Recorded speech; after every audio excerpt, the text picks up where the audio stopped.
And last but certainly not least, let's talk about Chuck Berry, the 1950s electric guitar legend. Now, certainly Elvis Presley was known for his electric guitar playing as well as his voice, but it was Chuck Berry who really took electric guitar playing to the next level. Chuck Berry was known for having a high level of artistry in both the quality of his lyrics as well as his rapid delivery, as well as his electric guitar riffs, which, as we'll see, inspired many rock guitarists to come.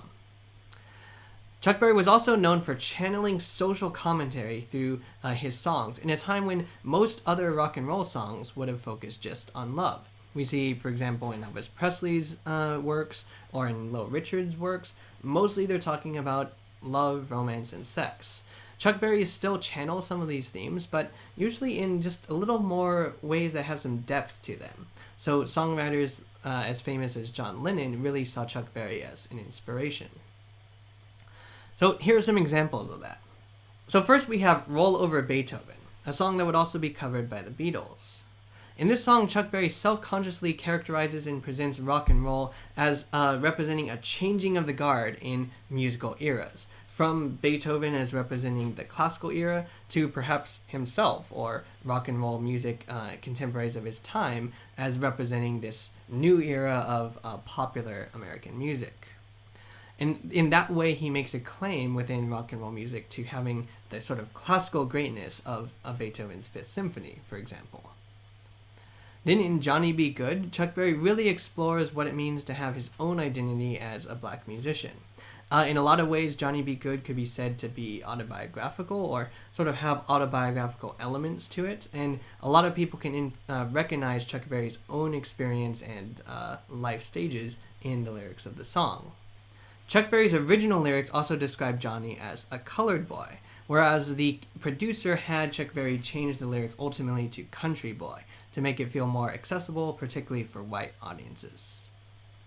Now in the song Maybelline, Chuck Berry really speaks to segregation itself and anti-miscegenation laws. Anti-miscegenation refers to laws and practices banning interracial dating or interracial marriages. And so this song just sort of speaks to the vast gulf that could be felt between romantic partners who are white and black. Now, this song, Maybelline, actually reached the top 10 of the national pop charts. Remember how last week I mentioned that there were separate pop charts and separate race records or rhythm and blues charts? And a lot of these classics like Fats Domino or Little Richard might do well on the rhythm and blues charts, but just never be listed on the pop charts. However, Chuck Berry's Maybelline actually managed to reach the top 10 of the pop charts overall, at a time when segregation of these musics would have been more the norm than the exception. And then also, Brown Eyed Handsome Man similarly deals with these themes of challenging anti-miscegenation by talking about a sort of an attraction between, in the context of the song, between white women and a black man. So that's another good one to check out. Now, Chuck Berry's lasting impact on rock and roll was, as the source at the bottom says, incalculable. Chuck Berry received a Grammy for Lifetime Achievement in 1984 and was part of the inaugural class of the Rock and Roll Hall of Fame in 1986. Some other factors, in live concert performances, he was known for his duck walk, where he walks across a stage with his knees bent and practically on the ground, while all the while performing complicated electric guitar riffs. Now, unfortunately, as we'll talk about on the next slide, like many other black artists, Chuck Berry was really burned by an industry that was fueled by segregation and by racism. So white DJs such as Alan Freed took songwriter credit and a big share of the profits for being the one to discover Berry, which, as we'll see, is part of the systemic strategies used to keep black musicians down and disadvantaged.